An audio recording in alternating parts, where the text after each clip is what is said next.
This is the best way to play Lucio. Lucio has 3 main playstyles: Reddit, Run It, or Relieve It. In other words, you need to find playstyles to enable your team and to disable the enemy team. The Reddit playstyle looks to duel enemy squishies by their lonesome, disabling the enemy team. The Run It playstyle looks to utilize your speed to enable your own team, and the Relieve It playstyle looks to enable your own DPS on off angles or to disable the enemy flankers. Lucio's primary fire, Soundwave.mp4, makes Lucio shoot green projectiles that deal 20 damage and are shot in a 4-round burst.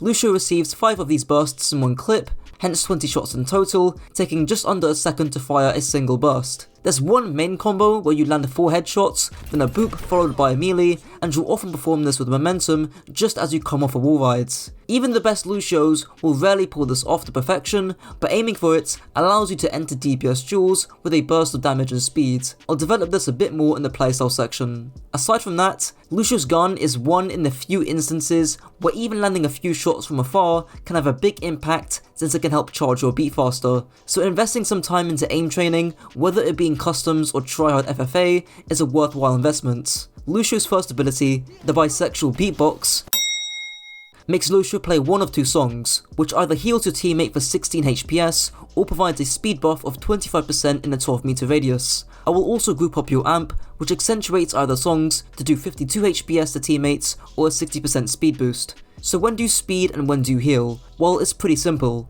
If your team are looking to move, either to aggress onto the enemy team or to avoid the enemy team's aggression, stay on speed. Otherwise, you ought to be healing since you can passively gain ult charge whilst your team is stationary. So you want to hit your power spike with an aggressive amp speed during punch, during turret, and when those are not available, you are playing more passive and more denying their Ryan from capitalizing off of his power spike. Obviously, if you get the opportunity to duel the Widow, that's on the checklist as well. But I think those are our priorities. And the reason why that's important is because half of these priorities we could have scouted in the spawn. Looking at my Ramacha, looking at my Bastion, right? Because like right here, we just walked forward. Man, we really did not need speed here. And right now, you would love to have an amp here. Now, will your Ramacha walk through the Reinhardt and walk into the Widow? Maybe, maybe not. But if he wants to, it's there. And there it is. There's the amp, right? Building on that Spiral clip, I'll also talk about the amp usage there too. Your amp usage depends on the volume of aggression. So if your team wants to be really aggressive, which in that clip would be if your Ramacha has Nemesis form and really wants to go in, or if your Bastion has turret form and is on a juicy off angle, or if your Symmetra is teleporting in, then you'd likely use your amp. Conversely, if the enemy Reinhardt is nano boosted and speeding onto you, you need to be amping speed away. There's also the debate of whether you speed your core, so your Reinhardt, Ramacha, Zarya, basically just meaning your single tank, or whether you speed your DPS on off angles. As a general rule of thumb, speed in your tank first, and then when they're in effective range, you can look to diverge and speed onto off angle threats. This can either be by yourself or with another DPS. Look at your Ramacha. Does this gentleman need speed anymore? He's on top of him. Right, so then what do? Go find something else to do. You diverge. Right. You've already done your job. Like, your Ramacha is where he wants to be. So then it is not only good, but it is best for you to do what you're doing right now.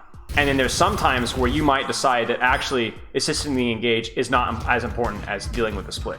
Like, let's say that they've got a Sombra on their comp, you might get your amp speed for like a second of their engage, and then turn around and deal with the Sombra because she's prio. This is where you need to be helping these guys. Like, I mean, even if you're playing Lucio, it would be the same exact thing too. Like, this is the thing too. Like, when you're playing Lucio, this is also what you're looking for. There's more gray area because something like a speed on a Reinhardt might be useful on core, but even then, like, this is probably more important than any of the trash damage that you do in a Doomfist as a Lucio player. With amp heals, you'll mainly be doing this if multiple teammates are low and running away just isn't an option, like if you're on a Zarya graph for example. Of course, there's using Crossfade and Amp for yourself, and this would likely be in 1v1 scenarios where you're dueling another support or DPS, where quickly switching songs, using Amp, alongside your Wallride and some good strafing can all make the difference to make you a very elusive target to hit. Lastly, keep in mind that your Crossfade is also a sphere and not a circle, meaning you can stay on high grounds while still being able to speed or heal, like this high ground on Hollywood first point defense. Lucio's third ability, we do a bit of trolling,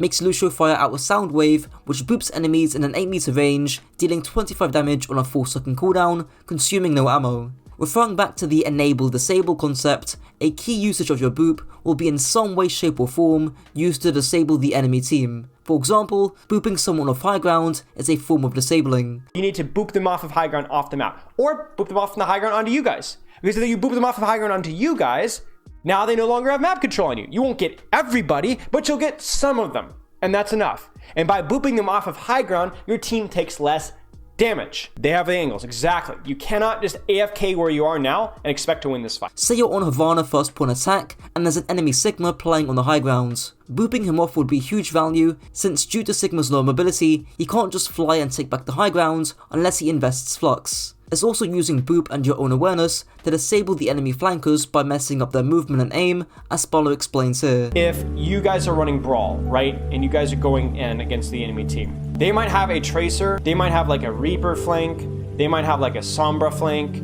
they might have a Ball going in, right? What you can do is Lucio is, as your team is engaging frontline, your job is to deny these guys. Sombra, Tracer, Reaper, Ball. They're all flankers, but they all have relatively low range damage. So you can deny them by spamming in the direction. They get too close, you boop them away. Your heal aura, you're like the back door. You're like, stay away, stay away, stay away, stay away. Let's say this was like a Widow on a flank or a Kree on a flank. You could either go in and duel them if it was like a Widow, not a Kree. Or you could get guys, they're behind us, let's speed so fast that this off angle gets literally left behind, it's not doing anything. It's a visual example of Funny Astro from the Philadelphia Fusion doing this against Choice A1 on the Tracer from the Guangzhou Charge. And as you can see, it's quite difficult for him to reach the Fusion's backline.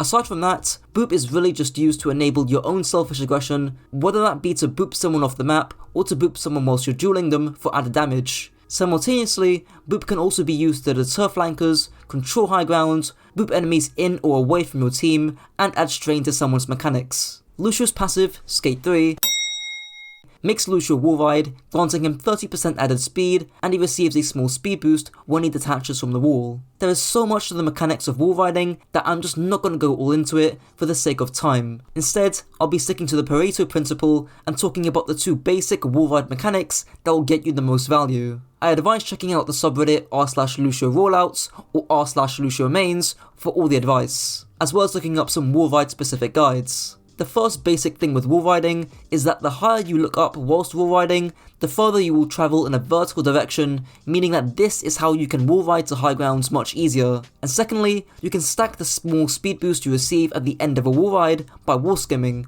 which is just wall riding, then quickly jumping off, then immediately jumping back on that wall, then repeating. In terms of the actual usage of wall rides, the biggest one is to attain high grounds and or reach off angles faster. There's this old Jane clip that I used and annotated over way back in my old Lucio guide that I still think holds up pretty well today because of how important map control is, so I'll play the clip. Because even the Ashe can coach gun up on top of here and then use a dynamite or anything like that, but if she coach guns up there and she's not assisted by her Mercy or something, you can realistically take her, especially in these close range matchups. Not only are you talking about healing, but you need to be able to do what you're doing with your healing, but while doing other things. Providing scouting information. If you're on a vertical sightline, you're definitely going to see way more of what's going on. You're going to be able to see opposing positions.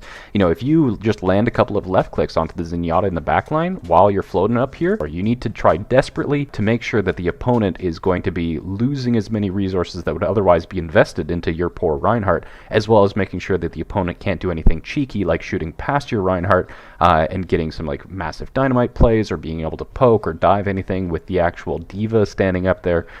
So high ground contest, so you have more options, more lethality choices to, you know, if you do see the Zen gets to half health, you can amp speed, go nuts. There's also the evasive properties of wall riding, making you quicker and harder to hit, as well as being able to avoid ultimates like Shatter. Lucio's ultimate, the Ajax, makes Lucio give all allies around him 750 temporary overhealth, which decays over 6 seconds. Just to note, there is a small but noticeable half a second grace period where your beat can still apply to an ally if you just move into line of sight after you beat. Thankfully, beat is relatively simple to understand and use, and just like many abilities in Overwatch, beat usage is centered around your own aggression or aggression from the enemy team. It's why against a Grav or Nanoblade, you look to beat defensively because you want to absorb the enemy aggression. Same with Soldier's Overclock, same with Soldier's Visor, Mace Blizzard, Ryan Shatter, Sigma's Flux, and countless other ults in the game. But if you're ult tracking and those aren't up, or if your team is looking to make an aggressive play, that's where aggressive beats can come in. For example, if your Reinhardt wants to run it down mids with speed boost, he very well might need beat to survive and to maintain his own aggression. However, there are times when your beat just can't absorb the enemy team's aggression. For all my Overwatch 1 homies back in 2019, during the GOATS meta, some Lucios just wouldn't beat at all because they'd still get shredded through it. And the same can apply in Overwatch 2. If the enemy team over-ults and use, say, Grav, Bob and Nanoblade, then I'm sorry to say, but your beat is going to do nothing against it. It'd be much more efficient for you to just accept the L of that team fight and walk in aggressively with speed boost and beat to walk over the enemy team. Now onto the positioning and playstyle section of the guides. Again, for those who are avid watchers of my guides, you'll be aware of the 4 positional rules derived from Contenders coach Nata, but I'm going to remove one of the rules and add one in, as you'll see with this example on King's Row 3rd. First rule is cover, that hasn't changed. If you need to avoid a Widow headshot, a Sojourn railgun, or any big burst of damage, cover is vital to have. Second rule that hasn't changed is lines of sight. This just means being able to see your team and the enemy team, giving you information on what you should do. The third rule, which is the new one that I'm introducing, is the ability to disable or enable. I've already talked about this before, but especially with Lucio, this is your bread and butter. Here, you can disable any flankers from diving high ground, or even diving your backline if they're playing low ground, and you can also enable your tank by dropping down whenever and speeding your tank in when you need to. You can also disable the enemy supports with a bit of Reddit Lucio by diverging from your tank and dueling those squishies. The last rule is rotations. This does play into the third rule and just means that you have the potential to aggressively or defensively move positions when and where required. And now, Lucio's playstyle. This has already been interwoven throughout and mentioned at the beginning with the Reddit, run it or relieve it playstyles. So now the question is, when do I do which playstyle? The key thing here is that most of the time, you'll be fluidly moving between playstyles in a single teamfight, or maybe even doing them at the same time. For example, you might do the run it playstyle first, looking to speed in your team and then looking to diverge and red it onto certain off angles once your team are in range. Or you might be redditing and relieving at the same time by fighting enemy squishies with the help of your own DPS. You might be running it and also relieving it by disabling flankers whilst also speeding your team in. You'll have to use your own judgment to decide which playstyle to do when, which you can already do at spawn by looking at your own composition. Now onto Lucio's backline synergies. Lucio Moira, a bit outdated thanks to Kiriko, but still solid in ranked. Works best on close range maps, and if you and Moira are communicating, you might want to consider staying on speed as much as you can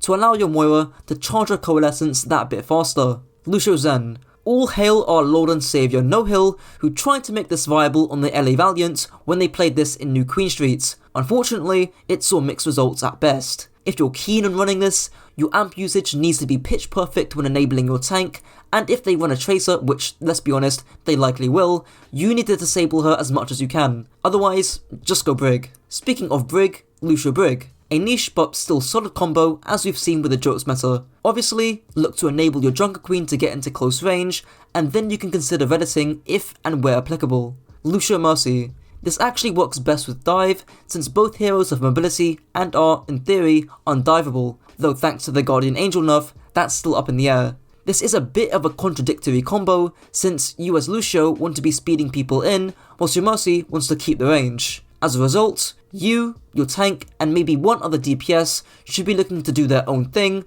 fighting for key areas of the map up close, whilst your Mercy and DPS get value off the attention that you're drawing. Lucio Baptiste, an optimized version of Lucio Moira for brawl comps mostly. Aided by Bap's higher damage and utility, look to flex into the relieve it playstyle when necessary, and of course, enable your Reinhardt with speed. Lucio Kiriko. I always end up saying this with Kiriko, but her duos are so versatile. This works best with any form of brawl comp, whether it be the Winston comp seen in the 2022 playoffs, or with Zarya, Orisa, Reinhardt, etc. Lucio Honor, a more flexible version of Lucio Zen, thanks to Honor's higher sustain and healing outputs. You might need to relieve pressure off your Honor every now and then, you'll likely have to speed in your tank, and you might have to go Reddit mode when the situation calls for it. A balance of all three playstyles. Well, that's it for the video. If you enjoyed, be sure to like, comment and subscribe, and if this video helped to raise your IQ, be sure to share it with your friends to also raise theirs. Until next time.